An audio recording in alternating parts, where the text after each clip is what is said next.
Nelson Chamisa has a few words to share. Listen up. Missed opportunities can be heartbreaking. But what if we could turn things around? Public transport can be more than just a way to get from A to B. It can be a source of national pride. Look at Japan's bullet trains, connecting Osaka to Tokyo in record time. That's efficiency and innovation at work. But here in Zimbabwe, we've missed out on these opportunities. Our beautiful country has everything it needs to soar, except the leadership to make it happen. Imagine safe, cheap, and efficient public transport that makes every commute a pleasure.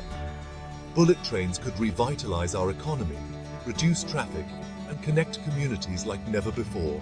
Zimbabwe is ready for a new dawn. We have the potential. We just need the vision. Let's demand better. Let's dream bigger.